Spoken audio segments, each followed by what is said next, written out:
Thank you for joining me today on the America Matters radio show. I'm your host, April LaJune.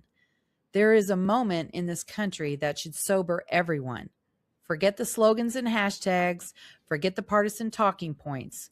We should be looking at exactly what Democrats and their left-wing radical loudmouths are defending right now.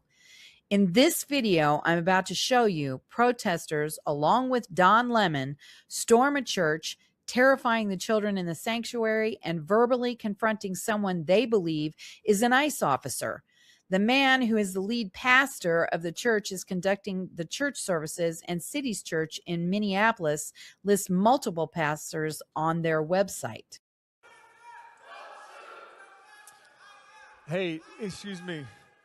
Shame on you. Shame on you. Shame on you. This is the house of God, and we are worshiping. Shame on you. Shame on you. You may leave. You may leave.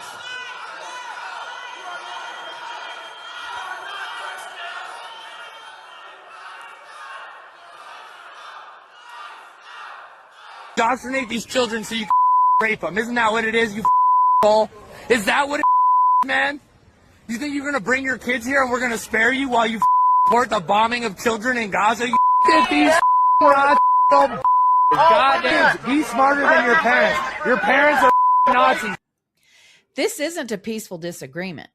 They're trying to intimidate the people in a sacred space where families were praying with their kids. What makes this worse is why they were there. They weren't defending any families. They weren't even defending an asylum seeker. They were confronting churchgoers at a place of worship who support officers attempting to arrest a child sex offender. This may be an uncomfortable truth many on the left refuse to say out loud. They can shout, "You're lying," all they want to, but the reality is their activism is landing on the side of dangerous criminals, not victims. You can hear it in the exchange between this officer, who plainly states in this viral video that they're after criminals. Reporting, we're here to arrest a child sex offender. And you guys are out here honking. Oh, they're not. No, we're pressed. We're not. That vehicle right there is honking and impeding our investigations while we're trying to arrest a child sex offender. That's who you guys are protecting. Insane. Even after being told by the ICE officer what they're trying to do, the crowd keeps honking, shouting, and interfering anyway. At that point, the question answers itself. Who are you actually standing with? On the 5, Greg Gutfeld put his finger on something deeper than politics.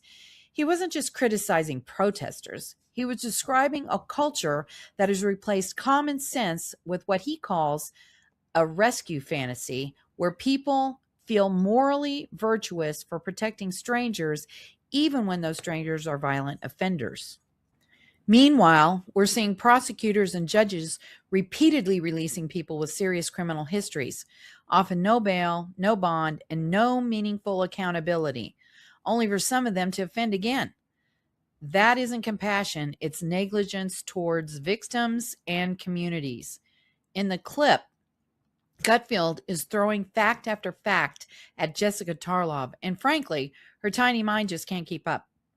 Whenever she's on air, she's just like any other paid talking head of the left. She regurgitates what she's been told point by point, defending sex offenders, pedophiles, and murderers. It means the people being targeted are not random migrants trying to escape an oppressive government. They're individuals the system has already identified as dangerous. So when activists chant, when pundits excuse, and when judges release, what they're effectively defending is not immigrants. They're defending rapists, traffickers, cartel operatives, gang members, drug dealers, and predators who prey on the vulnerable.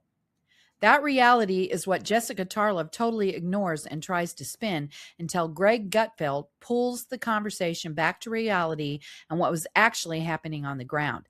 Let's take a look. You have all of these young middle-aged women going out there.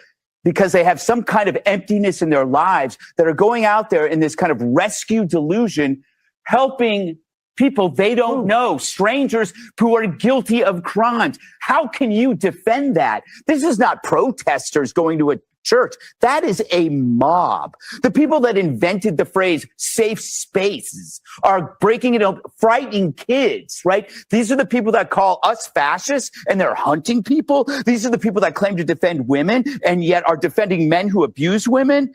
These are the people that call us homophobic, and yet they want to out ICE guys for using, I don't know, gay sex apps. Let's be honest here. Fry's a pussy. He's scared of these people, or else he would stand up for it. Calling it love, there's no such thing as a mob with love. And imagine showing this tape to Don Lemon 10 years ago, 15 years ago, and saying, is this where you saw yourself? Lemon, crashing a church service, scaring kids, attacking a pastor. Was this your hope and dream to do this? Radicalization is gradual. Black Lives Matter is now bad guys matter. And now you'll defend anything. You're defending rapists. These are the people you're defending. On what And I'm going to go back. No. rapist? You had your chance. You brought this up. Where are the police? What this exchange exposes is a moral inversion, a society that prioritizes ideology over the safety of children, women, and families, and has lost its moral compass. You can argue about immigration policy all you want, but you can't pretend that protecting child sex offenders, violent criminals, and cartel networks is compassion. It is abandonment of responsibility to victims and the rule of law. Real leadership means dismantling criminal networks, enforcing the law, and protecting the innocent, especially children. That's what the Trump administration is doing. The lawless Democrats, whose policies almost destroyed this country in 4 years, is filled with angry, bitter haters who want to oppress and enslave everyone. Until liberal Democrats understand that this is happening and what they're defending is not humanity, they'll continue with their violent attacks until the people with common sense stand together and denounce the entire party, which has turned into the party of violence and destruction. I'm April LaJune for the America Matters radio show.